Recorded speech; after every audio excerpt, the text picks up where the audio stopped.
What's up everybody, Kwame here, back in with another video. Summer is finally here. So I know most people are going to be traveling a lot during the summer, and while they're traveling, they're going to be using their phone as their primary camera for photography and video. While these little supercomputers in our pockets can do a lot, they do need a little help from time to time. So today is part one of a 3-part series that I'm doing about getting the most out of travel photography and video using your mobile device. In this first part, we're going to go over some accessories I think you should get before heading out. So the first thing I always recommend to people is a battery of some sort. If you're using your phone all day shooting pictures and video, you're going to run out of battery. I would definitely get a battery pack. They are so small and pretty light these days. This one is from Anker. I really like their devices. This one's only 10,000 milliamps, but I would definitely get something with like 20,000 milliamps, which will cost anywhere from $20 to $30.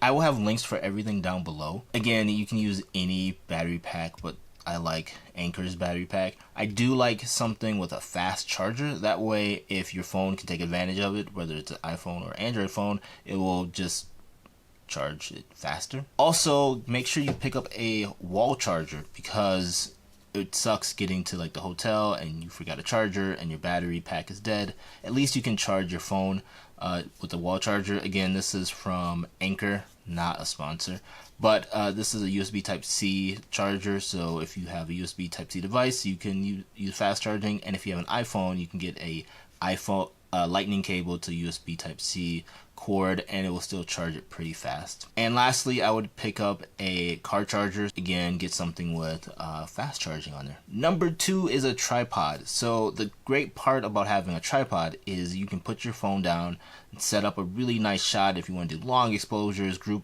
pictures, or even if you want to put your camera out, your phone out a little bit farther and take a selfie or a video. The tripod I use the most is this Manfrotto Pixie. I've had it for probably 5 years now. I really like this tripod.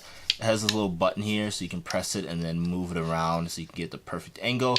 There is a newer version than this that the legs actually pull out so you get a little bit more height on here. So this is the one that I would highly recommend. Another option obviously is the Joby line of tripods. You know, Casey Neistat has made this very popular, so you can adjust your camera here on the top, but then these legs you can like wrap around things. So if you want to put this around a pole or get some really cool angles, this is the 3K size, but they also have like this little tiny 1K, which also would work with your phone, and then they have a 5K, which is more for DSLRs and things. So I wouldn't pick up that one, but one of these two I would definitely pick up. This one obviously will just throw in your pocket if you really want to. So if you want to go ultralight, get something like this. I don't like this one too much because the head is really stiff to move around. So I don't use this one as much as I use this one here. To attach your phone to the tripod, you're going to need one of these things here. So these are just phone holders that you attach to a tripod. They have a tripod mount on the bottom. There, you can get them in all different shapes and sizes. The one I like is something like this. Now I made this myself. Now they have them all the time, but it has a hot cold shoe mount on the top, so you can put a microphone on top of here, and then your phone just slips in there, tie it down. This goes on top of your tripod, and now your phone is connected to your tripod. The third tripod option I would suggest is a gimbal. So this is the Smooth Q3. They have a Smooth Q4 out right now. They run about $100, $120, but it's pretty nice because not only can you sit your phone up, use it as a traditional tripod, but you can also download the app and you can do some pretty cool like time lapses. Instead of getting little bounces in your steps, this will help smooth that out so you get really nice smooth video. Bonus tip, it does come with this little tripod on the bottom, so that way you can screw it in like this.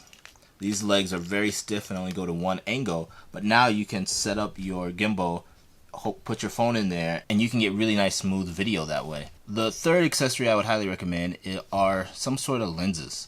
So this is a Moment lens and case, so they go together. You do have to buy them separate, but what's really nice is this one here is like a wide angle. So now instead of taking picture or video of what you normally would see with your camera, you get a wider angle view. They also have a fisheye, And then they have several telephoto lenses. So this is their older telephoto lenses. They have some new ones. Now they only don't work with iPhones. They have several Android phones that it works with. If you have a phone that they make a case for, I would definitely recommend a Moment lens. But you can also get clip-on lenses too. I will leave a link to several that I think are pretty good. I haven't used any in such a long time, but I do know there are several good high-quality clip-on lenses. The fourth accessory that I would recommend getting would be a microphone. When you're out and about shooting video, you really want good audio. It's always said people will watch a terrible video with good audio than a really nice shot video with terrible audio. The microphone that I recommend is this $25 generic microphone here. What's nice about it is, as you can see, it's attached to the cold shoe mount, but it also has a cord already for your mobile phone. So instead of having to buy like an adapter like this that you would normally have to get, this one already has the cord for plugging into your phone, or you can plug it into a DSLR if you want to. They provide you with both cords. You also get a wind mic, so if you're outside, it will cut down on the hissing of the wind.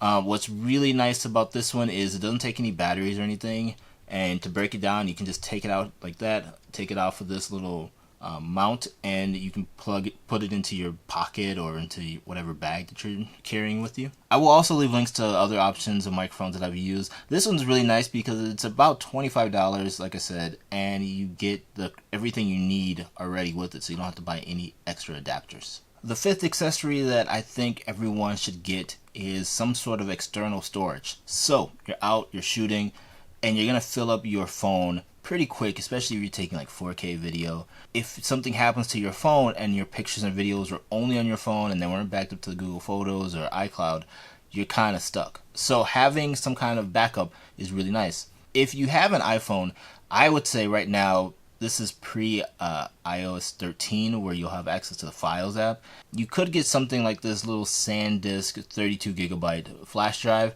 It has a lightning adapter here, so I can just plug this part into my phone. Grab my iPhone here. I can plug it in there like this, and now I can transfer videos and pictures from my internal storage on here to an external flash drive. This is an older ones, and they have better design ones now, and they run from like $80 to $150 depending on the size that you can get. With iOS 13, you'll be able to have direct access to the Files app. So you'll want to pick up this here. This is the Apple camera connection kit with USB port on there, so that way you can plug in. This tiny little thing is 256 gigabytes of storage, and I can just plug this in and copy pictures over and video over that way. If you have an Android device that has USB Type-C, you'll need, this is a USB Type 3 to USB adapter. They also make flash drives that are like USB Type-C and they just have a the USB Type 3 port on there. That's also doable, and probably one less thing to carry around, like one less dongle that you have to keep in your bag. And then lastly, if you want to go wireless, this is the SanDisk wireless media drive. It's a mouthful. This is 32 gigabytes worth of storage, but then you also have a full SD card slot on the side, so you can put another, let's say, 256 400 gigabyte SD card in here, and then wirelessly transfer pictures and video over to from your phone or tablet or whatever you're using it for. There are other ones too, like Western Digital has some, and then there's Narbox. I will leave links to everything down below. The wireless stuff is pretty cool. It does take a while to move over, so I prefer just plugging it directly into the phone and backing them up that way. But that's not it. I want to give you two more bonus accessories. I think you don't have to get these, but they actually are pretty nice. The first one is some sort of camera strap. So I have on my phone this little thing here, which is a Peak Design camera strap adapter system. This is the Peak Design cuff, so I can put this on here. It just snaps in like this, and now I have a wrist strap for my iPhone or Android device. The nice part with the case I'm using, again, this one's from Moment. It has this little cutout, so I can put the Peak Design clip in there, and then it's just permanently attached if I want it to be.